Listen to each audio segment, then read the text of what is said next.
Olá, amigos amantes do cinema! Bem-vindos ao nosso querido clubinho, o Cineclube Casarão. Aqui temos um encontro semanal e você tem acesso ao que há de mais relevante na produção audiovisual maranhense, sempre com o apoio dos realizadores das obras selecionadas. Hoje, exibiremos o filme Moradas e Memórias, de 2017, dirigido por Arturo Saboia.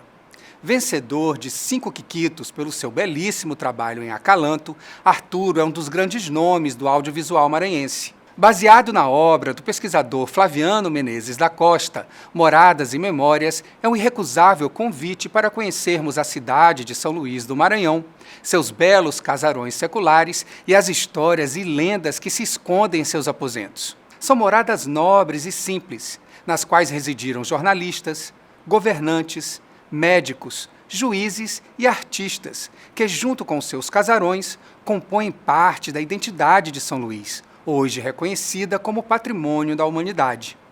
O filme tem a direção-geral de Joaquim Eichel, produção de Caio Neiva e tem o roteiro trabalhado por Flaviano Menezes da Costa. Com vocês, Moradas e Memórias. Bom filme!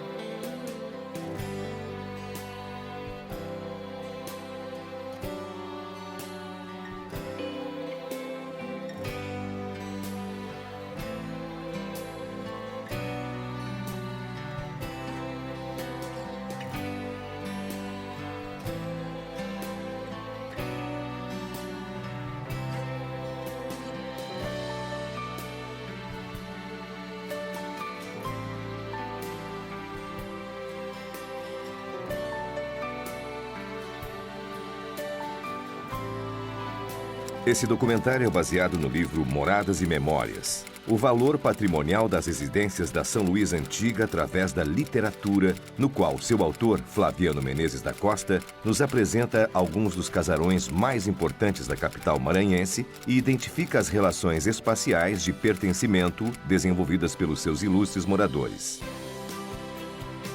A cidade de São Luís, capital do Maranhão, nasce e se desenvolve a partir de uma área hoje conhecida como Avenida Dom Pedro II. Primeiro, um forte, um armazém, uma construção religiosa, uma pequena praça e algumas cabanas construídas de madeira grossa e cobertas de folha de pindoba, depois substituídas por casebres, construídos de pedra e cal.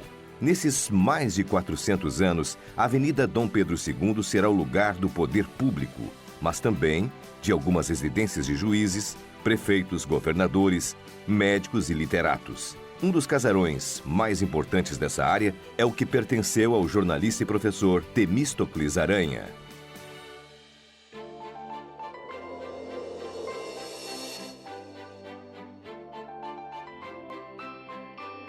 O casarão de Temístocles Aranha é, para o Graça Aranha, o lugar da infância, onde ele lembra toda uma tradição familiar, as histórias que ele escutava dos empregados e um ambiente salutar de um casarão que possuía diversos aposentos e um mirante de onde se podia ver a Baía de São Marcos. Ele também assume uma importância pela localização dele na malha urbana, porque ele está no sítio que corresponde ao interior da muralha do século XVII, né? Então, ele está localizado junto aos poderes constituídos, o Palácio do Governo, o Palácio da Prefeitura, enfim, e especialmente ao lado, muito próximo da Igreja da Sé, né? Porque ali era o antigo Colégio dos Jesuítas e ao lado da igreja estava o Colégio Nossa Senhora da Luz. Enfim, ele está destacado por essa localização também, e ele também é um sobrado de grande porte. Então ele passou a ter uma referência de valor adicional desde que na história do conceito de patrimônio histórico, o local onde um personagem importante da história morou passa a ter valor de memória também. É ali onde ele tem acesso também a várias informações sobre a cidade, porque políticos, jornalistas, comerciários iam visitar o pai em sua redação no jornal O País. É na gráfica desse jornal que é publicado pela primeira vez o romance O Mulato, do Aloysio Azevedo.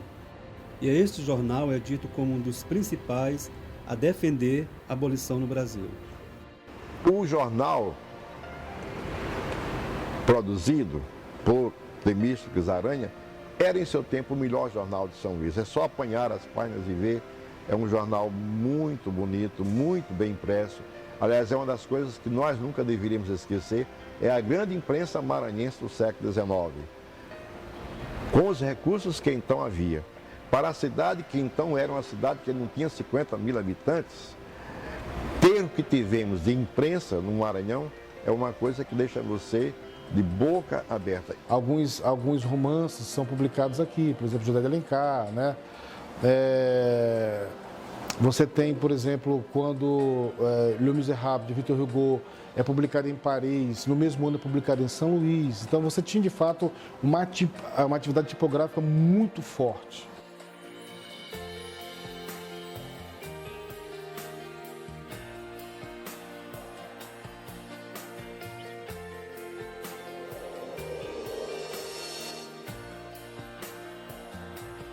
Aqui em São Luís, Humberto de Campos passeia literariamente. A sua vida e sua obra estão sempre interligadas, principalmente porque ele tem uma identificação muito grande com a própria morada dele, que não é uma morada, vamos dizer, uma morada que ele escolheu, mas que escolheram para ele. Mas depois ele vai escolher realmente o que ele deseja, que é estudar tal, e então ele vai procurar sair de São Luís e buscar um futuro que ele julgava melhor para ele. É um casarão que está implantado na esquina, entre a Travessa do Cineiro, depois o Beco do Teatro e a Rua da Paz, e tem características muito peculiares. Apesar de ser de 2 pavimentos, ele tem 2 mirantes, um voltado para cada artéria e também um porão alto. Isso praticamente caracteriza como um local de vivência de 4 níveis, né? Então, outra característica muito importante, que por ser de esquina, ele vai ter um chanfrado com a sua portada principal, e a sua sacada principal é exatamente localizado nesse chanfrado em frente a onde hoje é a Academia Maranhense de Letras.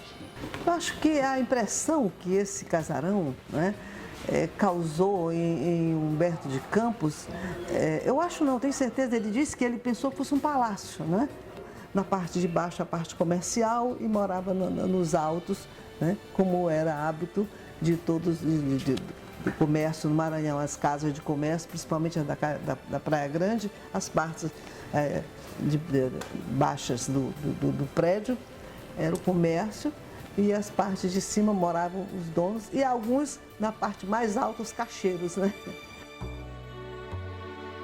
Inclusive tem uma passagem dele muito interessante, quando ele vai narrar o que aconteceu com ele na passagem de, creio que 1889 para 1900, quando o Brasil inteiro, o mundo inteiro comemorando a passagem que para ele seria de século, para eles naquele momento, e Humberto de Campos conta que ele está limpando garrafas para o tio.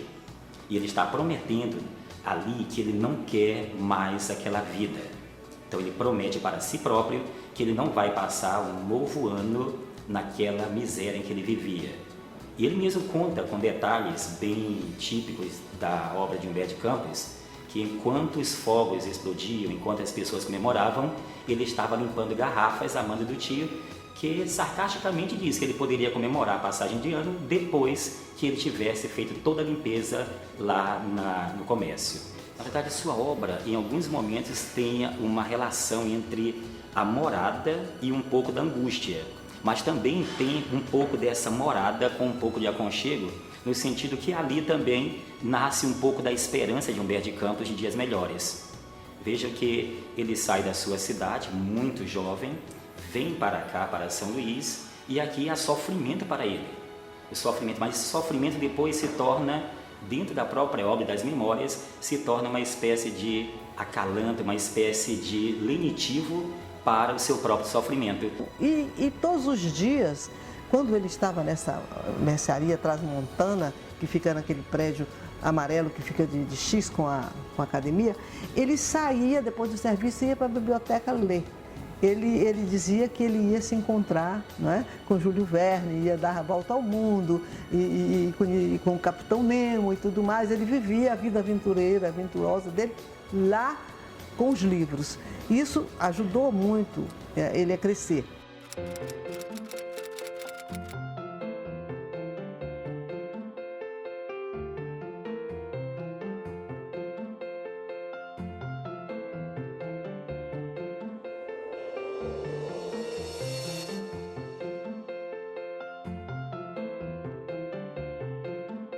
O Gentil Braga, ele nasceu aqui em São Luís e depois ele bacharelou-se em Direito em Pernambuco e voltou de novo para a sua cidade natal.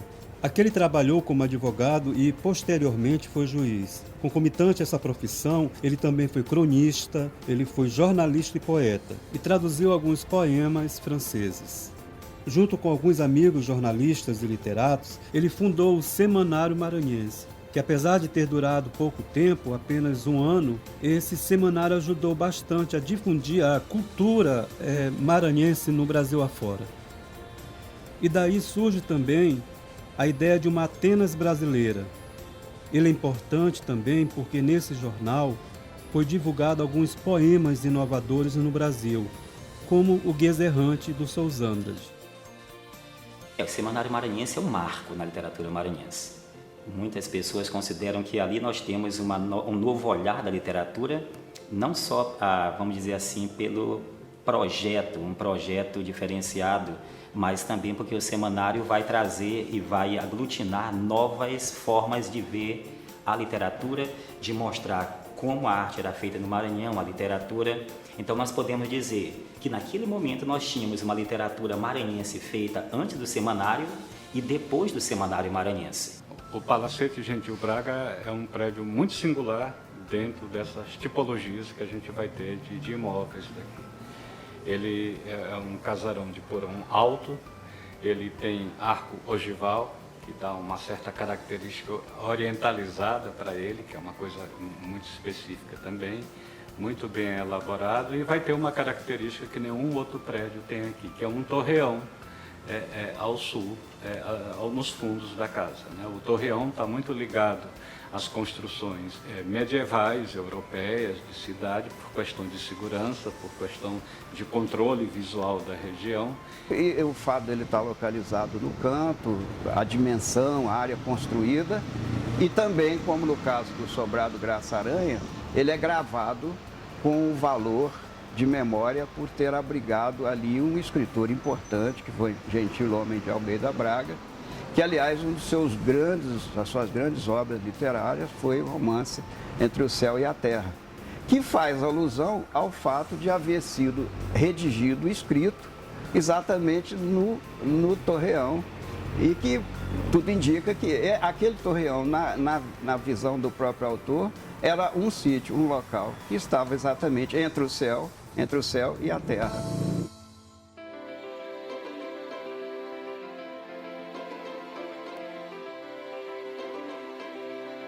Além da denominação Palacete Gentil Braga, o prédio tem ainda outras duas referências toponímicas.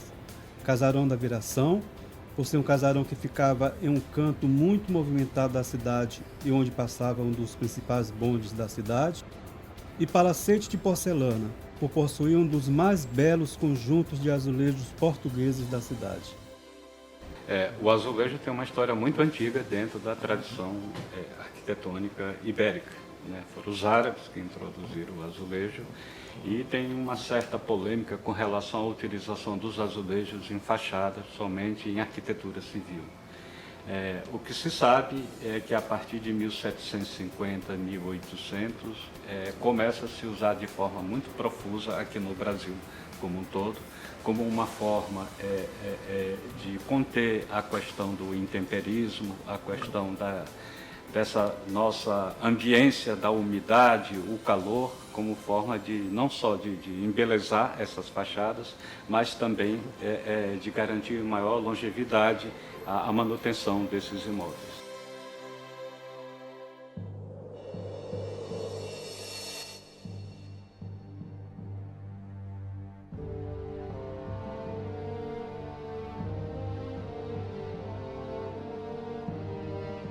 Ana Jansen é uma figura que não cabe na história, ela já transborda da história e assume a dimensão do mito. Então, dizer quem foi Ana Jansen é uma coisa complicada, porque nós não temos os dados factuais para dizer ela foi exatamente isso, foi exatamente aquilo. Que ela foi uma mulher cruel, uma mulher terrível, uma mulher homão, eu não tenho nenhuma dúvida, por tudo aquilo que gira em torno de sua personalidade. Que ela castigava os seus escravos cruelmente, parece que não há dúvida e tal.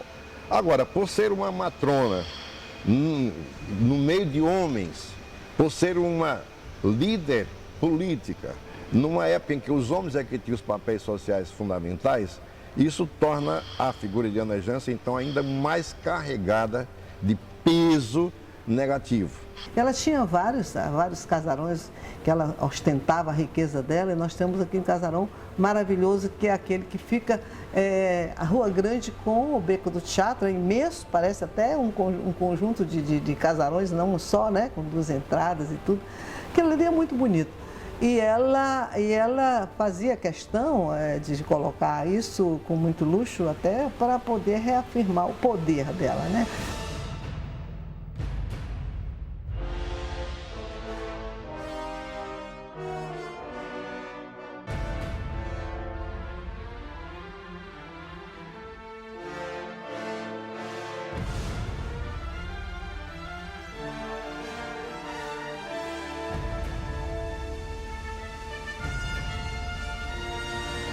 Essa é a figura de Ana Jansen, senhora de um poder imenso, muitas terras, casou com 3 homens, 2 morreram, enfim. E com isso ela foi acumulando riqueza e se fez efetivamente como é a rainha do Maranhão, é assim que se chama.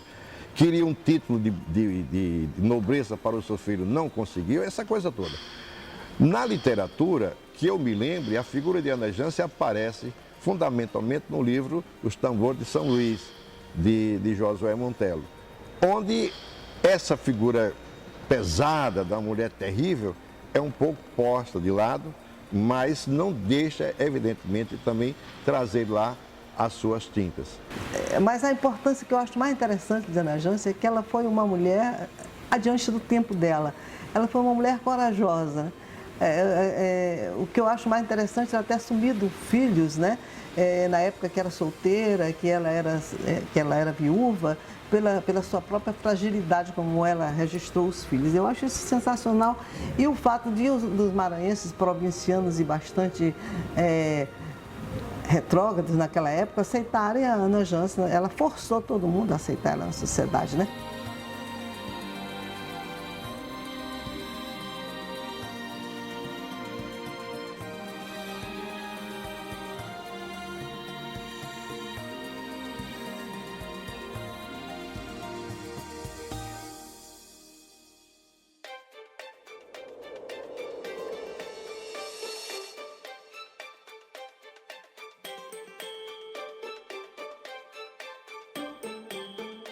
Gonçalves Dias, no final da década de 30, se preparava então para ir para Coimbra, e quando chega a Coimbra ele encontra outros amigos, tá, daqui da terra, aqui do Maranhão.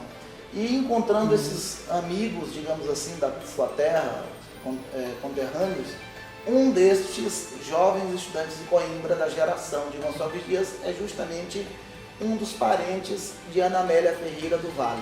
No primeiro contato que ele tem com Ana Amélia Ferreira do Vale, ela ainda é uma pequena adolescente ainda, coisa de 11 a 13 anos.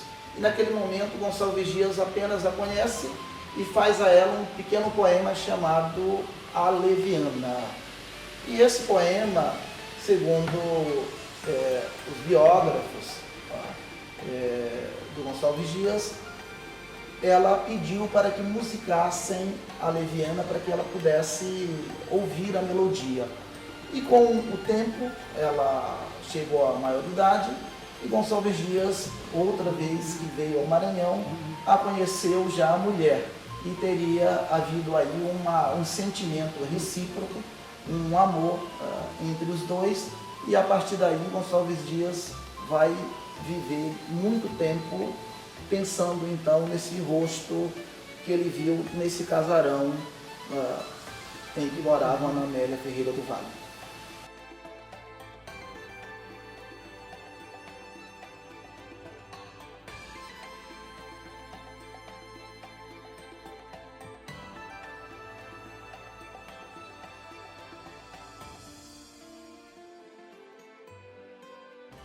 O desfecho é o mais traumático possível, porque Gonçalves Dias, tímido que era, não pediu a mão da Ana Amélia Ferreira do Vale, a mãe, que seria a sua sogra. Pediu através de carta e pediu que entregassem essa carta à mãe da Ana Amélia quando Gonçalves Dias já estivesse fora das águas do Maranhão. E essa carta foi entregue e a resposta chegou também em carta, uma negativa, dizendo que por questões pessoais e tal, Gonçalves Dias não poderia se casar com a Ana Amélia Ferreira do Vale. E daí Gonçalves Dias se sentiu mal com tudo isso e resolveu entrar em contato com a Ana Amélia. Ela pediu a ele que os dois pudessem, digamos assim, tramar uma fuga para se casar, já que ela era maior de idade. E ele pensou bem na carreira, que tinha uma boa reputação junto à corte, e recusou essa proposta, indo para o Rio de Janeiro e por lá encontrando uma pessoa, e com essa pessoa veio a se casar. Ana Amélia, ela se rebelou justamente numa época que as mulheres obedeciam aos pais, né? Depois aos maridos, e se os maridos morressem, elas ainda ficavam submetidas aos filhos, né? E era uma vida bastante restrita, e a Ana Amélia se revoltou com isso, né? Então ela saiu, né, do padrão, do parâmetro das mulheres, assim como a Ana Jance saiu pelo poder, pela riqueza, ela saiu pela força de vontade, pelo amor, e se tornou uma mulher diferenciada, né? Dada a recusa da mãe e dada a impossibilidade de fugir com o poeta Gonçalves Dias, ela acaba tomando uma decisão que vai traumatizar o seio familiar, que é, contra a vontade da mãe, praticamente fugir com um comerciante aqui de origem também étnica diferente da dela, veio para vir a se casar e depois até foram morar em Portugal, certamente em consequência de um preconceito racial que estava muito forte aqui no Maranhão. Gonçalves Dias então teria em Portugal encontrado a Ana Amélia e se inspirado nesse olhar dela, que ela nutriu por alguns segundos, depois teria baixado a cabeça, não dito uma palavra a ele também não teria dito uma única palavra a ela, e por conta então desse gesto, ele então foi até o local onde estava vivendo nesse período, em Portugal, e escreveu um dos mais belos poemas líricos, sentimentais, que a língua portuguesa conheceu, que é Ainda Uma Vez Adeus, que começa com uma frase belíssima, né? Enfim te vejo, enfim posso, curvado a teus pés, dizer-te que eu nunca cessei de querer-te, apesar de quanto sofri. Ana Amélia me parece, numa observação até pouco, vamos dizer, mais materialista e menos amorosa, que Ana Amélia ganhou em não casar com Gonçalves Dias, porque ela ficou até hoje na categoria de musa, assim como Beatriz, como Madonna Laura. Se ela tivesse casado, a mulher de Gonçalves Dias, ninguém se lembra dela. Quem foi a mulher de Gonçalves Dias, né? E Ana Amélia, todo mundo se lembra, o amor impossível, aquela coisa não alcançada. Você levou a categoria de musa, eu acho que a mãe dela fez muito bem para abrir o casamento, porque elevou a Ana Amélia à categoria de musa, né?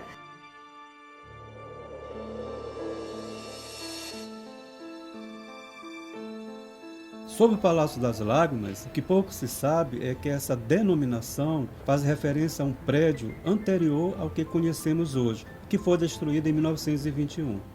Há uma concentração de prédios mais expressivo de volumetria na área comercial, na área Praia Grande, mas é curioso a gente ver que para a parte sul da cidade também, eventualmente, pontualmente, aparecem casarões de grande destaque na paisagem. E um desses casarões era exatamente o Palácio das Lágrimas. Bastante diferente porque também era um casarão só de uso doméstico, tá? Ele não tinha função comercial. E ele tinha 7 aberturas de vãos, e sendo que no térreo 2 portas laterais. Teria um segundo andar com aberturas de 7 janelas com balcão entalado e um terceiro andar com mais 7 aberturas de vãos com um balcão de forma contínua. Mesmo com a construção de um novo prédio, aonde foi e funcionou por muito tempo a Escola Modelo, e a Faculdade de Farmácia e Odontologia, o nome Palácio das Lágrimas ainda persistiu. É uma casa de porão alto, ela não é de 2 pavimentos, ela é de porão alto, com um pátio em U, mas com um frontão muito elaborado, com símbolos ligados aqui ao Maranhão, e uma série de rebuscamentos, pináculos, contornos nas aberturas do vão, com florais típicos do rococó, do ecletismo, e que passa a fazer parte do gosto das elites. Conta-se que no primeiro prédio residia um comerciante português chamado Jerônimo de Pádua, que tinha várias propriedades e muitas escravas. Uma delas foi acusada de ter assassinado os filhos do sócio de Pádua. E a partir daí criou-se uma das lendas mais conhecidas de São Luís do Maranhão. Então, em 1910, quando Aldo Freitas escreve O Palácio das Lágrimas, e que escolhe, dentre tantas lendas que circulavam no Maranhão, pega uma parte aí dessa lenda, né, de tantas lendas maranhenses. Ele pega então uma parte que é sobre uma escrava que não comete um crime, é inocente e é enforcada em nome de um crime que ela jamais cometeu. E então, ao sair, levada pelos seus algozes, pelos seus carrascos, para ser enforcada em praça pública, ela derrama então uma lágrima nos últimos degraus do casarão e, segundo o lendário, essa lágrima fica eternizada como o símbolo da dor, o símbolo da injustiça, o símbolo da angústia, das lágrimas, do sofrimento humano. Depois ocorre uma série de tragédias ligadas com os novos proprietários, de mortes, de acidente, e para culminar esse cenário um tanto fantasmagórico, um dos últimos herdeiros é uma pessoa que fica reclusa, de cabelos longos, meio louco, enfim, até sofrer o arruinamento. Então, quando você tem certos estigmas, certas situações em que socialmente você reconhece aquele local como um local que carregou tanta tragédia, eu creio que houve um esforço de fazer uma nova leitura, dar uma nova função. Ele teve função acadêmica, né? Funcionou a Faculdade de Farmácia, de Odontologia, ele foi desativado, entrou em processo de restauração. Outros sérios problemas, restaurações que se arrastam por anos, sem também uma proposta muito específica, muito clara, né? Um prédio que pertence à universidade, e existem algumas versões da reutilização desses espaços. Na realidade, é até muito salutar que as instituições pensem em reocupar esses espaços, principalmente com funções mais adequadas à dinâmica cultural da cidade, né? Mas a gente espera que haja bom senso e que ele seja bem restaurado, porque afinal de contas faz parte do marco da arquitetura da cidade, para que a sociedade como um todo possa também usufruir e apreciar a beleza de um prédio já do período eclético, do meados do século XX.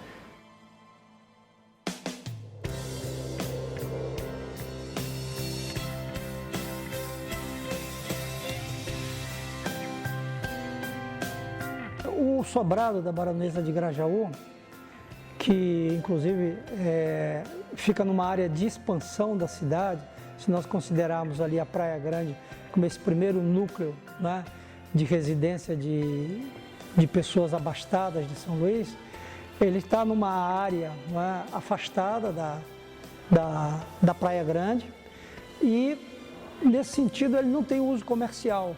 Como muitos dos imóveis da Praia Grande, combinava o térreo com uso comercial e os pavimentos superiores com uso residencial. Nesse caso, o que nós vamos encontrar é um imóvel essencialmente residencial, de uso residencial, para uma família de posses, e que guarda a configuração original. Os muros da parte do quintal foram retirados e o imóvel se incorporou a um espaço museológico grande, que inclui o Museu Histórico do Maranhão, que está ali ao lado na Rua do Sol. O sobrado da Baronesa, na verdade o sobrado do Barão de Grajaú, ele era a residência do Barão, foi por muito tempo, e depois ele teve várias funções. Ele foi da universidade, ele abrigou o Museu Pio XII, e na década de 90, logo no início do ano mesmo de 90, o governo do estado alugou esse prédio para que a gente tivesse uma expansão no setor administrativo do museu. E logo em seguida o prédio foi comprado e ali se abrigou o Museu de Arte Sacra.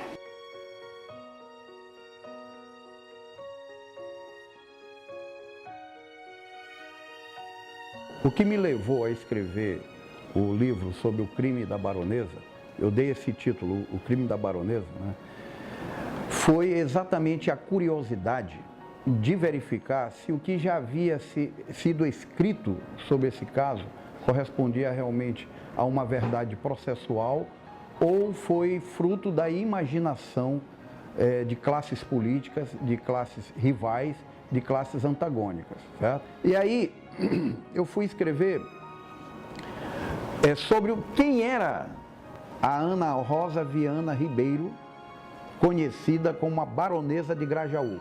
Aquela mulher que passava para a sociedade a imagem de uma dama, de uma pessoa educada, na verdade, trazia consigo a personalidade, o temperamento de uma pessoa violenta, certo?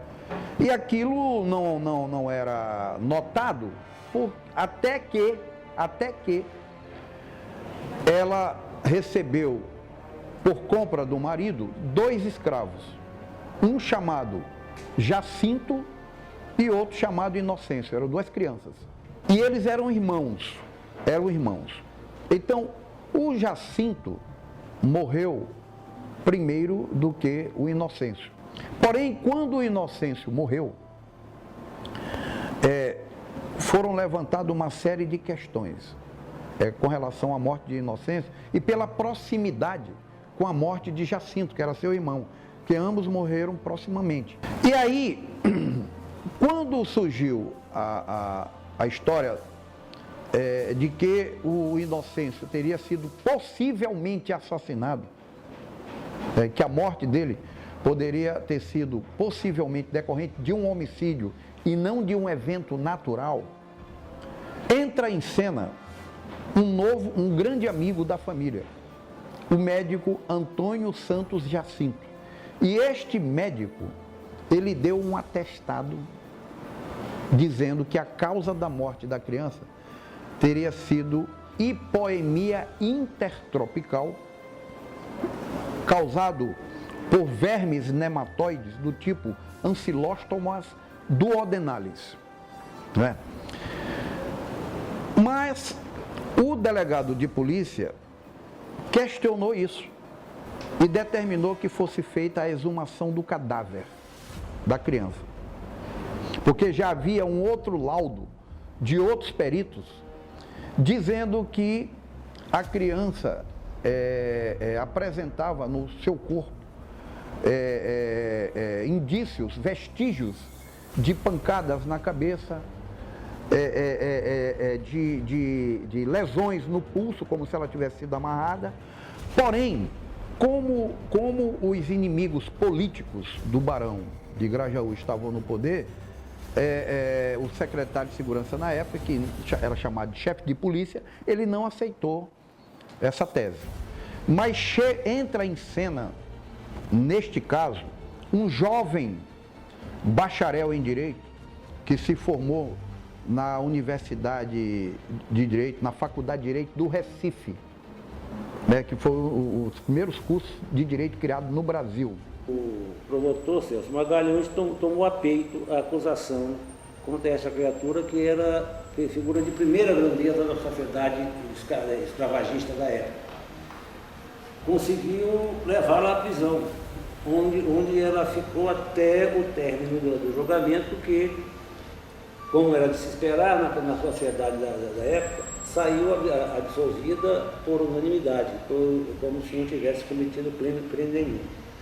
E de tal maneira a coisa repercutiu que o Celso Magalhães fez uma apelação ao Tribunal da Apelação, ainda insistindo na acusação, e novamente foi isentada a baronesa do Grajaú.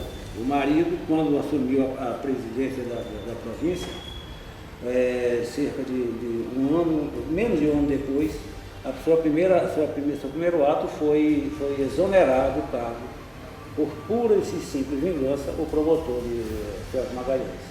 Ele, depois disso, profundamente chateado e sofreu bastante por isso, não sobreviveu mais de um ano. Morreu por conta de uma doença pertinaz, com menos de 30 anos de idade. Portanto, essa questão da escravidão no Maranhão, que envolveu personagens históricos como Ana Jance, a baronesa de Grajaú, o médico Antônio Santos Jacinto, o próprio barão de Grajaú, é algo que é condenável hoje por nós. Porém, essa era a regra da época. Sabe por quê?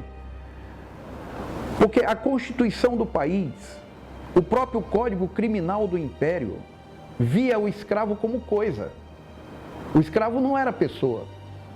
Na lei da época, o escravo não era pessoa. O escravo era coisa e objeto de propriedade do seu senhor.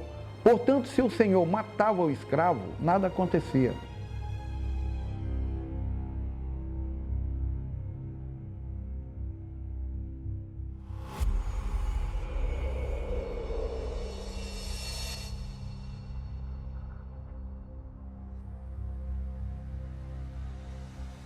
O caso Pontes Visgueiro foi um capítulo interessantíssimo da criminologia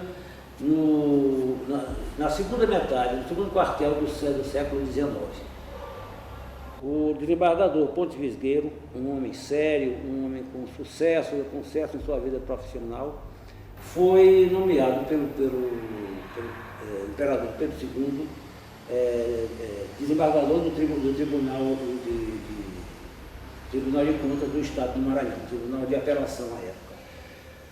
Acontece que ele conheceu uma mocinha, Mariquinhas, que prostituta, filha de prostituta, e terrível, e sapeca ao extremo, de tal maneira que ela era conhecida como Mariquinha Devassa, e tomou-se de amor doentio por essa criatura.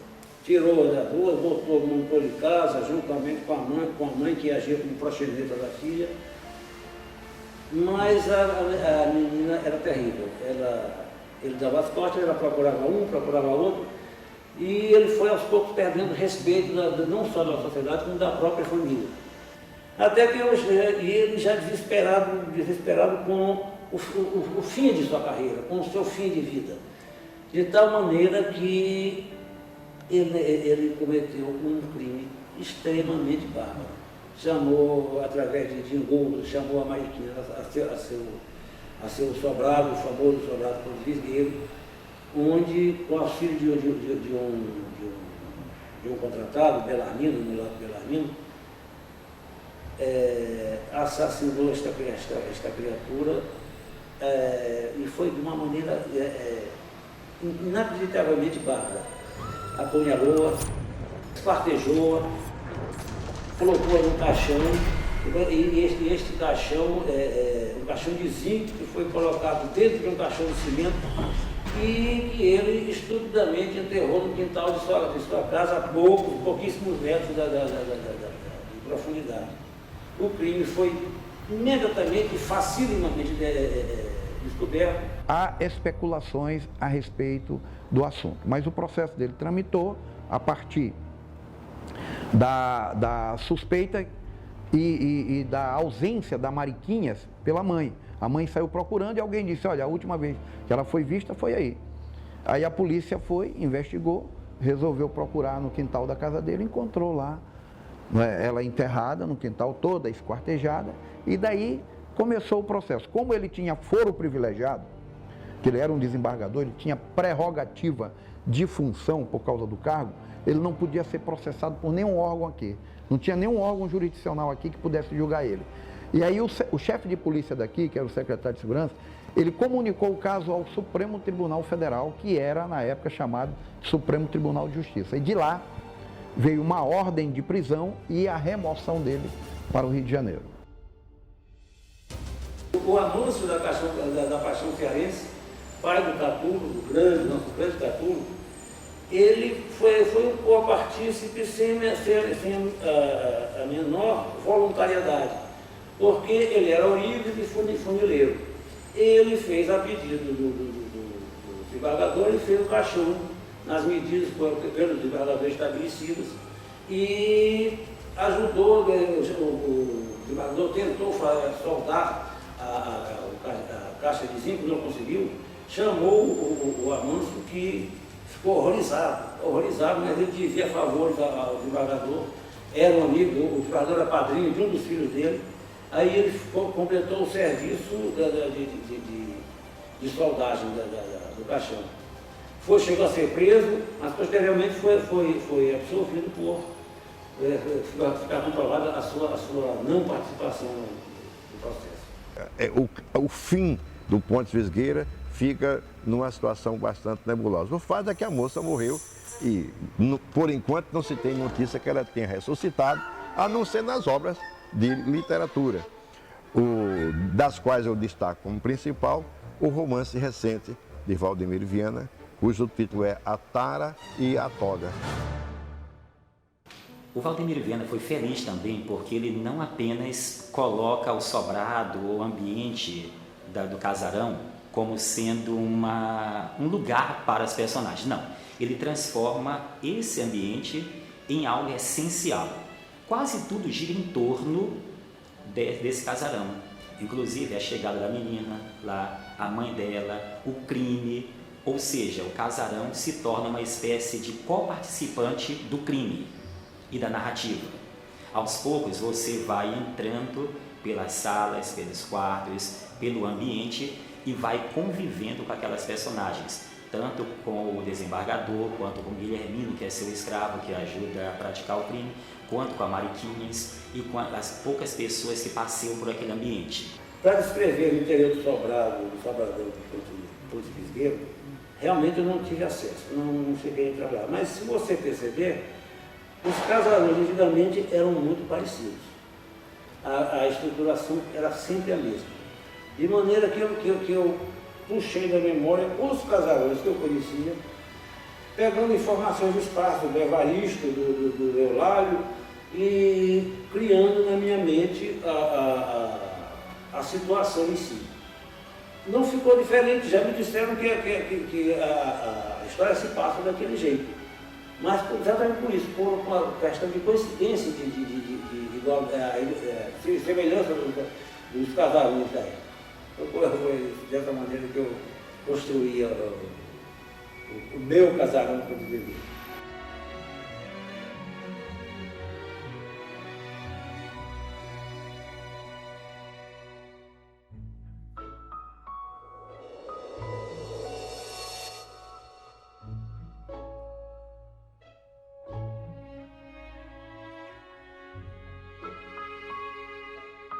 Cesário Veras, né, ele residiu, né, num casarão que fica ali na Rua do Egito, que é um casarão que ficava, né, anexo à antiga Assembleia Legislativa do Estado do Maranhão. Hoje a Assembleia não fica mais lá, né, hoje é um órgão do Tribunal de Justiça. Falar do Cesário dos Santos Veras é muito interessante porque ele teve um convívio paralelo num período muito importante de convulsão social, num período que nós não tínhamos índice de desenvolvimento humano, que as condições de saúde ainda eram muito precárias na cidade, no estado, as condições sanitárias e também da educação e das condições culturais da cidade. O Cesário Veras, ele teve um papel fundamental na área de educação. Ele ajudou, por exemplo, a fundar a Faculdade de Farmácia. Ele também teve um papel na área cultural, educacional, mas eu acho que esse papel dele na área de contribuição sanitária e, sobretudo, na educação, foi uma contribuição extremamente valiosa e importante naquele momento em que estava começando a se consolidar uma assistência médica no nosso estado. E ele vai se destacar por conta da chamada bioestatística, que é o levantamento estatístico, né, das doenças, da questão da mortalidade infantil, né, e aí ele vai fazer um levantamento, um grande levantamento, principalmente em torno aí dos anos 20, né, do século 1920 até 1923. Então, a partir desses dados, dessas informações, a medicina maranhense ela vai avançar bastante nesse sentido. O Casarão também é conhecido por ter abrigado, né, um baile em homenagem ao Lord Cochrane, né, que foi um militar britânico, né, foi contratado na época por Dom Pedro, pelo Império, né, pelo Dom Pedro I, né, para combater aqui as forças portuguesas que resistiam, né, aqui no Maranhão em relação à independência do Brasil, né? O Maranhão foi um dos últimos estados a aderirem, né, a aceitarem a independência do Brasil em 1822, né? Até porque aqui existia uma grande colônia portuguesa, né? E a ligação do Maranhão nessa época era muito forte com Portugal. Então o Lord Cochrane era uma espécie de mercenário, né, e foi contratado na época pelo Império, né, pelo Dom Pedro I, que estava tentando consolidar a independência nessas províncias que resistiam nesse primeiro momento. E aí este casarão, especificamente, né, também é conhecido, além de ser servido de morada, né, por Cesário Veras, esse importante médico aí da primeira metade do século XX, ele também serviu para abrigar esse baile aí em homenagem ao Lord Cochrane.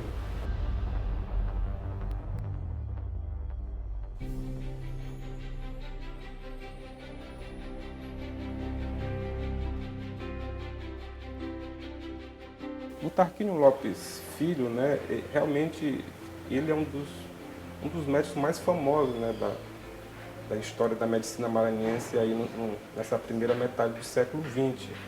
Ele recebeu a alcunha de o bisturi de ouro, né? Então por aí você já percebe, né, qual era a fama dele. Ele se formou em medicina no Rio de Janeiro, né, na Escola Nacional de Medicina do Rio de Janeiro. Então, antes de ele chegar aqui como médico já formado e tudo, já havia uma grande expectativa, né, devido à sua habilidade, enfim, a gente está falando aí da primeira, né, do início do século XX. Né? Então a carência em termos de médicos, de cirurgiões, era muito grande aqui no estado e em São Luís. E quando ele entrou na política, ele foi eleito como deputado estadual e simultaneamente ele se tornou um jornalista e criou o Jornal do Povo, um jornal muito combativo. O fato é que, como um político, ele contestava tudo através do seu jornal e nessas lutas ele acabou, então, participando de um golpe de 1922, assumiu, então, o governo do Estado, foi deposto, foi preso, ficou mais de 40 dias preso, mas essa impulsão dele, né, de continuar nessas lutas, ele acabou participando também da coluna Prestes e voltou a ser preso e depois da Revolução de 1930. Então tem vários momentos de participação dele muito ativa, né? de enfrentamento na vida política, mas também na área de educação. Ele ajudou a criar o curso de medicina, foi professor, tanto que por essa história ele foi homenageado quando há 26 anos foi criada a Academia Maranhense de Medicina, foi dado como patrão de uma das cadeiras, que é a cadeira número 40.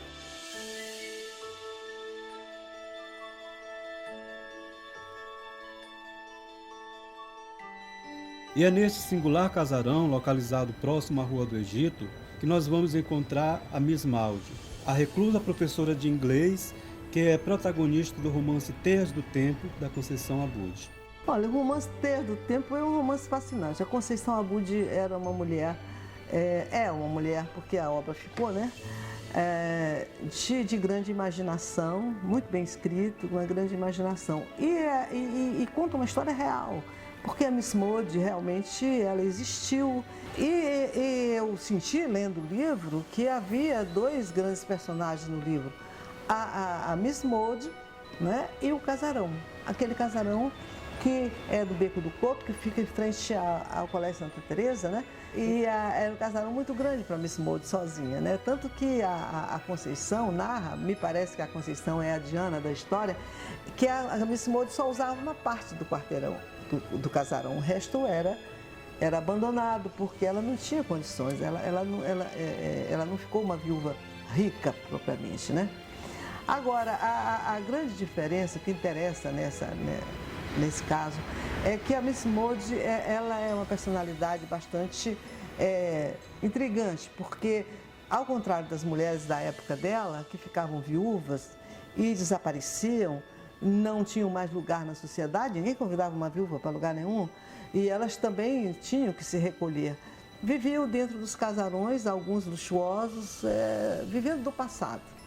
Já Miss Maud resolveu recriar a vida dela, e aí o casarão se torna uma personagem. Ela transforma aquele salão de festas numa grande sala de aula e começa a conviver com os alunos. E esses alunos fazem ela viver várias vidas. Ela participa do amor de um, do problema de outro, da frustração de outro, das questões a serem... Então ali se tornou como se a Miss Maud fosse uma psicóloga, uma conselheira, né? E isso dá vida à Miss Maud. E é um romance em que mostra uma personagem que influencia, mesmo sem sair de casa, influencia uma parcela dos seus estudantes e com eles constrói teias, isto é, constrói destinos, caminhos.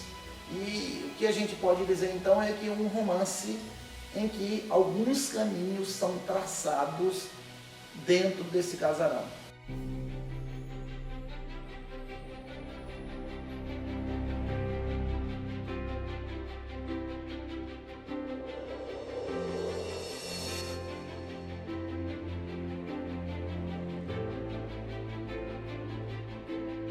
Os moradores do Solar Gomes de Souza foi de início o construtor, né, o Inácio Gomes de Souza, que tinha uma fazenda em Itapecuru, Fazenda Conceição, e basicamente o solar foi construído com material vindo da fazenda, né? E aqui ele era pai de Joaquim Gomes de Souza, o grande matemático, né? E ele morou nessa casa. E a segunda família foi a família Colares Moreira, já uma família ligada à política. E essa família adquiriu o pátio interno, aqui o jardim, né? Não existia antes. E depois foi a família Jorge, né? José Francisco Jorge, que era acionista majoritário da fábrica de tecido Rio Anil. Olha, um dos grandes méritos do museu, do prédio que abriga hoje o Museu Histórico e Artístico do Maranhão, que é o solar da família Gomes de Souza, né, é que ele foi mantido com a maior parte das suas características originais. As principais características do prédio, que é um exemplar maravilhoso da arquitetura dos Solares, né, que é uma família abastada. Enfim, o prédio, ele ainda mantém a maior parte das suas características, tanto que ele é hoje usado para representar uma casa de época, onde o visitante pode ver como se fosse um filme, como se estivesse voltando no tempo, ver com detalhes como é que vivia uma família, visitar cada cômodo, a alcova, o quarto do bebê, com o mobiliário da época, as escarradeiras, as camas marquesas, as camas de jacarandá antigas, todo o mobiliário da cozinha, por exemplo, os equipamentos, os utensílios da cozinha, com as bilhas, com o suporte da bilheira, que guardava todas as bilhas, todo o fogão, que ainda era fogão a lenha, os tachos grandes, enfim. Quando alguém visita hoje o museu, ele está visitando uma casa de época que reconstitui com detalhes todo o modo de viver de uma família abastada, né, daquela época.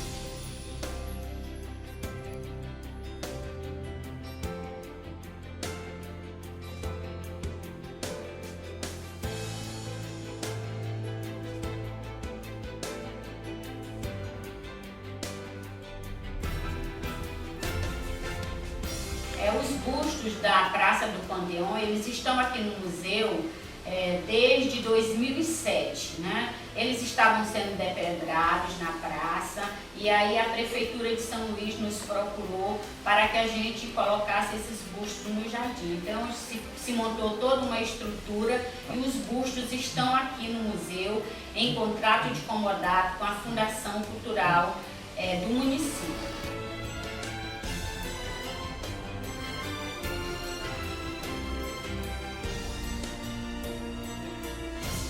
Encontramos também um teatro que foi reformado em 1993 e foi denominado Teatro Apolônia Pinto. Em homenagem à grande atriz que nasceu em um dos camarins do Teatro Arthur Azevedo, hoje, camarim número 1.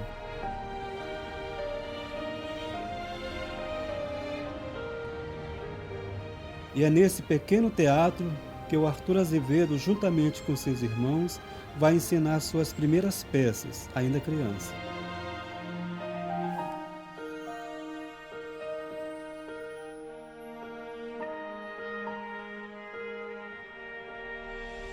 São peças ainda muito incipientes, feitas por uma criança que mal tinha completado 12 anos.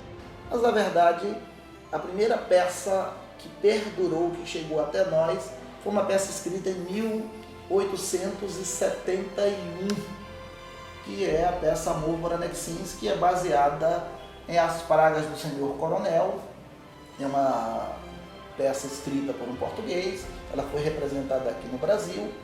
E essa peça influenciou sobremaneira o jovem de 16 anos, Arthur Azevedo.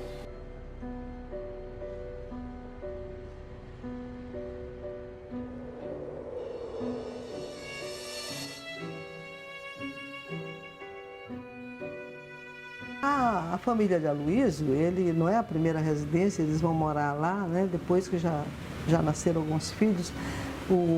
São 5 filhos, o pai, vice-cônsul de Portugal, não era casado com a mãe de Aloysio, porque a mãe de Aloysio era uma mulher separada, coisa inadmissível naquele tempo, né? Casou com um bruto, um homem extremamente violento e que ainda atraía, e ela se separa deste homem e vai morar com o pai do Aloysio, que era um homem bonito, vice-cônsul de Portugal, e não casam. E por conta disso, ela se torna uma mulher inconveniente para a sociedade. Era uma mulher de espírito, uma mulher inteligente. E ela se isola dentro da casa, dizem que ela não chegava nem à janela da casa, né? A casa dela é onde ela fica. E educa seus filhos muito bem, de uma maneira de uma maneira que eles tiveram umas ideias avançadas para a época, né? Isso deve ter causado muita angústia no próprio Aloysio, porque quando Aloysio escreve O Mulato, ele vergasta sem dó nem piedade a hipocrisia da sociedade maranhense, das mulheres maranhenses, né? E da sociedade como um todo. E isso deve ter tido, em grande parte, a contribuição da situação da mãe dele, que é o sofrimento que ele acompanhou, né? Ele transpôs isso para o Mulato. Exatamente naquele mirante lá, daquele casarão, ele escreveu, né, uma das suas principais obras, e um dos principais clássicos da literatura brasileira, que foi O Mulato. O Mulato, de Aloysio Azevedo, foi uma obra revolucionária, porque é considerado o primeiro romance naturalista do país. Foi uma revolução na sociedade maranhense da época. Por quê? Porque uma sociedade absolutamente escravocrata e o Mulato critica diretamente essa postura. A coisa foi de tal sorte violenta que ocasionou a ida do Aloysio para o sul do país. Mas ele já foi precedido da fama criada aqui, porque São Luís na época era realmente a Atenas brasileira e tudo que se fazia aqui corria para o Brasil, talvez para o mundo. A morada inteira que pertenceu à família dos escritores, né? Aloysio Azevedo e Arthur Azevedo, é uma morada inteira com mirante, muito significativa, também com características, mesmo sendo uma morada inteira com mirante, como tantas outras, em função da sua localização, na Rua do Sol, uma rua mais estreita, também de esquina, tem toda uma leitura arquitetônica muito especial e uma casa muito importante, não só pelas vivências dos seus pais e de outras pessoas que viveram lá, mas ela está muito marcada a produção literária do Aloysio Azevedo. Nos últimos anos, coisa de 7, 8 anos, a gente percebeu que o casarão estava passando por um processo de deteriorização muito grande e muito rápido, né? E diante assim, da inércia, né? Da falta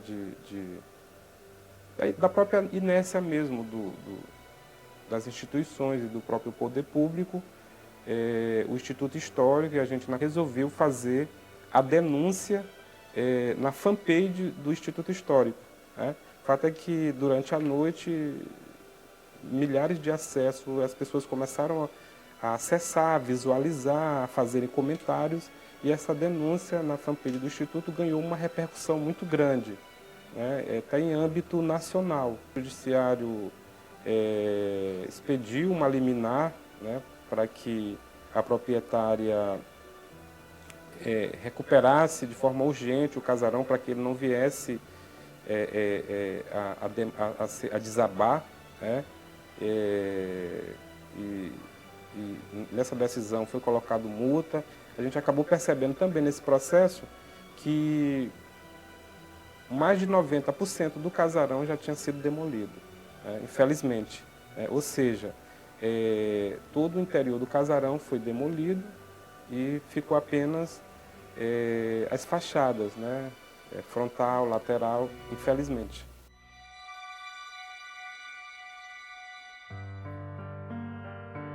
É lamentável que haja esse descaso com a coisa pública, com a memória pública, que pessoas tão importantes quanto foram os irmãos Azevedo.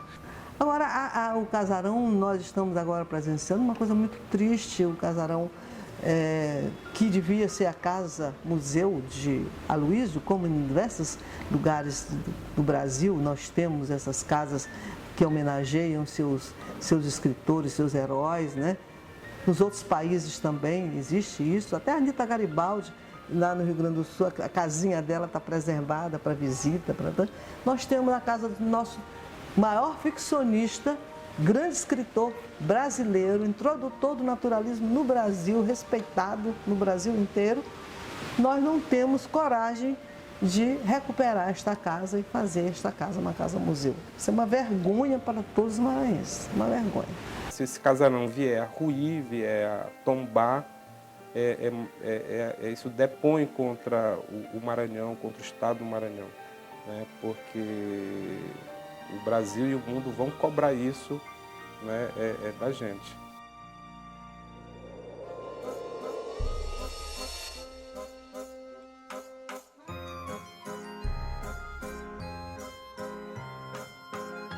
O sobrado da Pacotilha ele tem uma importância transcendental na história da arquitetura maranhense, porque ele é o próprio retrato da importação do método construtivo que o Marquês de Pombal adotou para a rápida reconstrução de Lisboa depois da destruição do terremoto. Tanto que na fachada sul dele tem uma inscrição lapidar com a data de 1756, ou seja, um ano depois do terremoto, o Lourenço Belfort construiu aquele sobrado como sede da sua família, né? Enfim, ele tem esse valor de referência, porque é dos primeiros, né? Ele tem as vergas retas e, posteriormente, ele foi revestido de azulejo, já no século XIX, recentemente restaurado. Então, ele abrigou também na história dele o Jornal da Pacotilha. O Jornal da Pacotilha foi fundado em 1880 por Victor Lobato. Era um jornal dito abolicionista. Por mais que em seus classificados nós encontremos chamadas de vendas de escravos. Mas ele tinha um discurso abolicionista e até de certa forma revolucionário para a época. É a partir desse jornal que se tem uma autocrítica ao jornalismo feito aqui na cidade. Porque além de trazer informações sobre a política nacional, trazia também informações sobre as novas propostas literárias e filosóficas. A Pacotilha também traz uma proposta interessante para São Luís, que é a venda de jornal na rua. Eles uniformizavam alguns garotos e os colocavam nas esquinas da cidade para vender o jornal Pacotilha. O que acontece é que você tem basicamente um modelo de jornalismo que vem da França, que é o modelo de jornalismo crítico, não tanto noticioso, mas muito mais crítico, que é o elemento que vai tomar conta, por exemplo, da Pacotilha, fundada em 1680, e que já nasce com um caráter extremamente crítico, sobretudo a duas questões: a questão abolicionista e o ataque à Igreja Católica. Ele abrigou o antigo Hotel Ribamar, a Farmácia Central, depois de ter sido a sede do jornal Pacotilha. Então ele também é um desses imóveis que tem uma longa história, né, para contar. E eles têm uma forma de contar uma história que está contida na sua arquitetura, nas soluções de partido interno, nos materiais construtivos.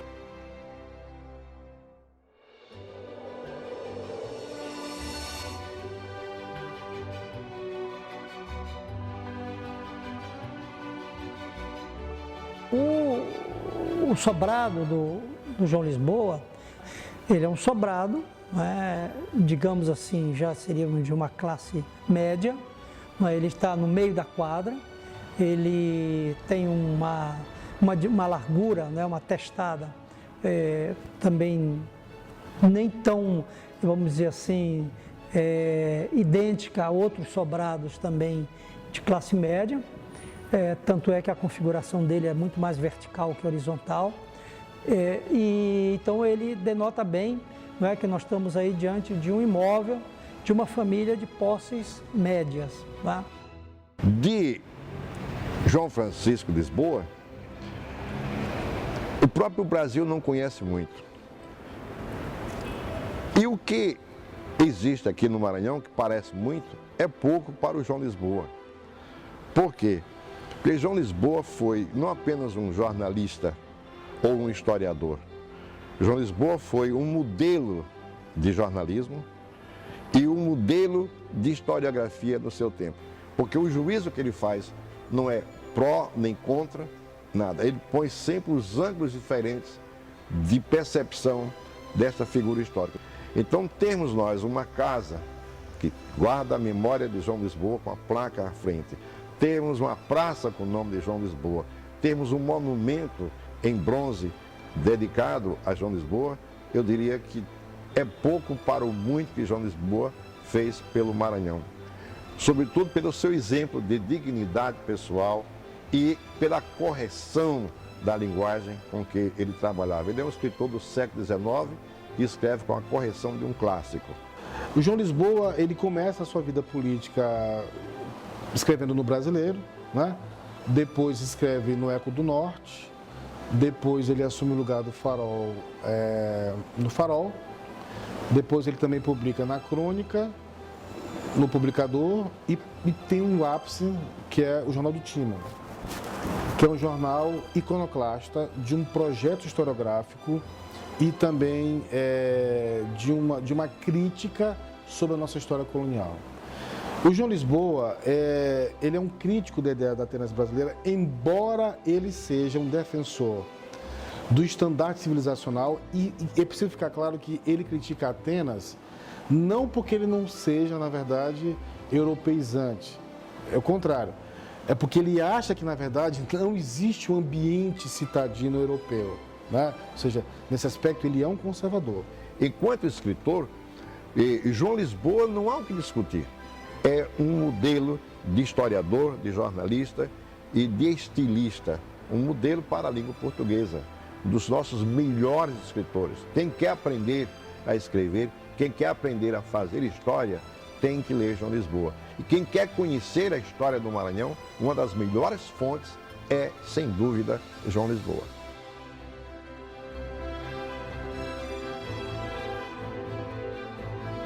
Cada sobrado desse, como dizia o Araújo Porto Alegre, que eu gosto muito, que foi poeta, escultor, pintor, né? Ensaísta, no início do século XIX, ele disse uma frase muito bonita que eu até adotei como epígrafe do meu livro. Ele diz assim: toda pedra colocada pelo homem na construção de uma cidade é uma letra no alfabeto da civilização.